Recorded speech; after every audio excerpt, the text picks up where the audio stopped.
بسم الله والحمد لله والصلاة والسلام على رسول الله صلى الله عليه وعلى آله وصحبه ووالاه، وبعد.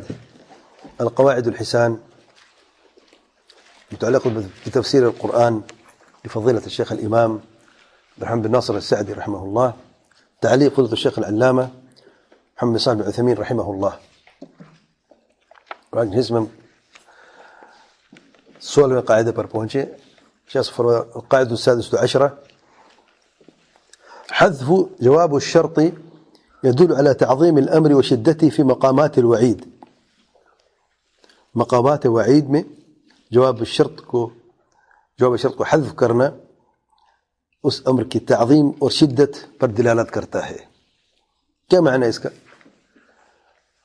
شرطیہ جملہ ہے، ہمیشہ اس میں اسم شرط اور جواب شرط بھی ہوتا ہے. جب جواب شرط کو نکال دیا جائے اور مقام وعید کے ذکر ہو رہا ہے، سیاق و سباق وعید کا ہے، سختی کے الفاظ ہیں، تو جواب الشرط کو حذف کر دینے کا یہ فائدہ ہوتا ہے، یہ دلالت ہوتا ہے کہ اس امر کی شدت اور عظمت مراد ہوتی ہے کہ کتنی شدید مسئلہ ہے اور کتنی عظیم مسئلہ ہے. اس کی سختی مزید بڑھ جاتی ہے اور اس سختی کا پیغام اس میں یعنی بہت کثرت سے دیکھا جاتا ہے. اس کی مثال دیکھیں، ذالک کا قول ہی جیسے کہ اللہ تعالیٰ کا ارشاد ہے: وَلَوْ تَرَى، اے میرے پیار پیغمبر صلی اللہ علیہ وسلم اگر آپ دیکھیں، اِذِ مُجْرِمُونَ، جب یہ مجرم جو ہے ناکسوا رؤوسہم اپنے سب جھکائے کھڑے ہوں گے، عند ربہم، اپنے رب کے بارگاہ میں، اپنے رب کے ہاں جب یہ مجرم لوگ ہیں اپنے سر جھکائے کھڑے ہوں گے. الاخر ہے سورۃ سجدہ نمبر 12.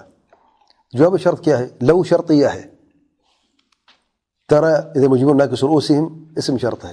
جواب شرط کہاں ہے؟ محذوف ہے. مطلب کیا ہے؟ یعنی ہولناکی اور عذاب اور سختی کی شدت کا پیغام جو ہے اگر بیان کیا جائے تو کوئی عذاب ملے گا تو وہاں تک محدود ہوتا. جب اسے بیان نہیں کیا کہ کیا ہونے والا ہے، جواب شرط محذوف ہے، مطلب بہت زیادہ سختی ہونے والی ہے، کوئی اچھی خبر نہیں ہے یا کوئی اچھا معاملہ نہیں ہونے والا، اسے حذف کر دیا ہے. اگلی مثال: وَلَوْ تَرَى اِذْ فَزِعُوا فَلَا فَوْتَ، الآخر سورۃ سبع نمبر 51. اے میرے پیارے پیغمبر صلی اللہ علیہ وسلم اگر تو دیکھے، اِذْ فَزِعُوا، جب وہ گھبرائے ہوں گے، فلا فوت، پھر وہ بھاگ نہ پائیں گے. کہاں بھاگ نہیں پائیں گے؟ کس چیز سے؟ عذاب ہے. عذاب کا سیاق و سباق کس چیز کا؟ وعید کا ہے. یا اتنی شدید پکڑ ہوگی، سزا ہوگی جو وہ سوچ بھی نہیں سکتے. اچھا اگلی آیت دیکھیں، اگلی مثال: وَلَوْ يَرَى الَّذِينَ ظَلَمُوا، اور اگر وہ جو ظلم کیا وہ دیکھ لیں، اِذْ يَرَوْنَ الْعَذَابَ، جب وہ عذاب دیکھیں گے، أَنَّ الْقُوَّةَ لِلَّهِ جَمِيعًا، کہ سارے کے سارے بے شک سارے قوت جو ہے وہ اللہ تعالیٰ ہی کے لیے ہے. سورۃ بقرہ نمبر 165.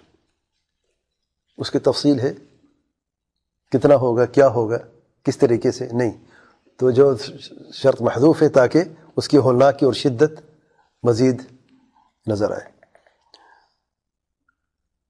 اگلی مثال: وَلَوْ تَرَى إِذْ وُقِفُوا عَلَى رَبِّهِمْ، اے میرے پیار پیغمبر صلی اللہ علیہ وسلم اگر تو دیکھ لے جب انہیں رب کے بارگاہ میں کھڑا کر دیا جائے گا، یعنی حساب کے لیے.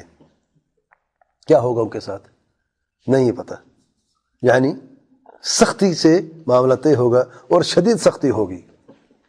سورۃ انعام آیت نمبر 30 الاخر آیا. اگلی مثال سورۃ انعام نمبر 27 میں اللہ تعالیٰ کا ارشاد: وَلَوْ تَرَى إِذْ وُقِفُوا عَلَى النَّارِ، اے میرے پیارے پیغمبر صلی اللہ علیہ وسلم اگر آپ دیکھ لیں جب انہیں آگ پر کھڑا کر دیا جائے گا تو کیا ہوگا؟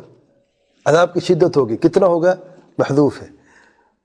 تو یہ سارے مقامات کیا؟ وعید کے مقامات ہیں. جو شرط محذوف ہے، پیغام کیا ہے؟ دلالت کی چیز پہ، تعظیم الامر و شدتہ، معاملہ بہت شدید اور سخت ہوگا اس جواب شرط کے حذف کرنے سے. شیخ صاحب فرماتے ہیں: فحذف الجواب فی هذه الآیات وشبہہا، تو جواب شرط کو حذف کرنا ان آیتوں میں جیسے دوسری آیات میں، اولا من ذکرہ، اس کے ذکر کرنے سے اولا اور بہتر ہے کہ حذف ہو جائے، ذکر نہ کیا جائے. کیوں؟ لیدل علی عظمت ذلک المقام، اس مقام کے عظمت مقصود ہے. رب کے بارگاہ میں کھڑا کر رب کی عظمت مقصود ہے تو بیان نہیں کیا کہ کتنی سخت ہوگا. جہنم کی عظمت مقصود ہے، جہنم میں کیا ہوگا اس کا ذکر نہیں کیا گیا.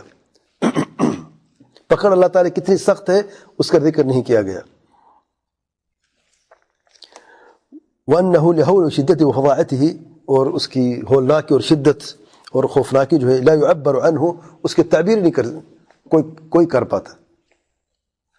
وَلَا يُدْرَكُ بِالْوَصْفِ اور نہ اس کا وصف سے کوئی اسے بیان کر سکتا ہے. اسے اللہ تعالیٰ نے اسے بیان ہی نہیں کیا ہے کہ اس کی ایکسپلینیشن ہو ہی نہیں سکتی کتنی سخت ہے اور کتنی اس میں ہولناکی ہے. وَمِثْلُ قَوْلِهِ تَعَالَى اس کی مثال اللہ تعالیٰ کا یہ فرمان ہے كَلَّا لَوْ تَعْلَمُونَ عِلْمَ الْيَقِينِ ہرگز نہیں اگر تم علم یقین جان لو تو کیا ہوگا.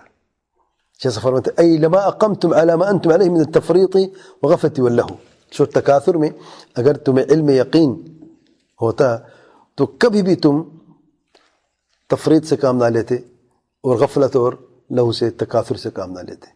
یہ کب ہوا تکاثر کا معاملہ؟ جب تمہیں علم یقین نہیں تھا. تو یہاں پر اسی لیے بیان نہیں کیا ہے تاکہ پتہ چلے کہ وہ کتنی بڑی غلطی کر رہے ہیں اور کتنی سخت معاملہ ہے علم یقین نہ رکھنا. شیخ ابن عثیمین رحمہ اللہ تعلیق میں فرماتے ہیں هذا واضح یہ بالکل واضح ہے. یعنی عربی زبان جاننے والے اچھی طرح جانتے ہیں کیونکہ عربی زبان میں قرآن مجید نازل ہوا ہے تو یہ قواعد بھی عربی زبان ہی کے مطابق ہیں اور ہر زبان کے اپنے اپنے اصول ہوتے ہیں ضوابط اور قواعد ہوتے ہیں. ان میں سے یہ قاعدہ بھی عربی زبان میں ہے جب جواب الشرط محذوف ہوتا ہے تو اور مقام وعید کا ہے تو اسی شدت کا پیغام ہوتا ہے. هذا واضح یہ واضح ہے. حذف شيء في مقام التعظيم يدل على شدته وهوله. تعظیم کے مقام میں کسی چیز کو حذف کر دینا اس مقام کی شدت اور ہولناکی کی دلالت کرتی ہے. وكذلك ابہام اجمال اسی طریقے سے اس کا ابہام اور اجمال سے کام لینا. مثل قوله تعالی جس کا اللہ تعالیٰ کا ارشاد ہے فغشيهم من اليم ما غشيهم. فرعون کے تعلق سے اللہ نے فرمایا ہے جب ان کو عذاب ہوا اور پانی میں غرق ہوئے تو غرق ہوئے. غشی کا لفظ 2 دفعہ ہوا.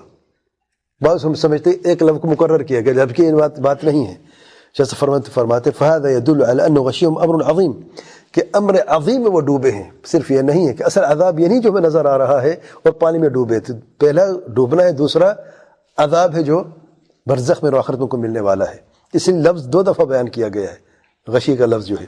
جیسا فرماتے وَإِلَّا لَقَالَ قَائِلٌ کوئی شخص یہ بھی کہہ سکتے هذا تحصیل حاصل تحصیل حاصل غشیہم ما غشیہم کیا ہے 2 مرتبہ ایک چیز کو بیان کیا جائے. لیکن هذا من باب التعظیم وتفخیم الشیء یہ تعظیم اور چیز کی تخفیم کے اور اسے شدت بیان کرنا مقصود ہے. كذلك هذه الآيات اس طرح یہ جو آیتیں جن کا ذکر شیخ صاحب نے کیا ہے فيها ذکر الشرط وحذف الجواب جس میں شرط تو مذکور ہے لو اور اس کا جو اسم ہے لیکن جواب جو ہے وہ مذکور نہیں ہے محذوف ہے. كلها تدل على عظمة هذا الجواب سب اس جواب کی عظمت پہ دلالت کرتے ہیں. والله أعلم. سبحانك اللهم وبحمدك أشهد أن لا إله إلا أنت أستغفرك وأتوب إليك.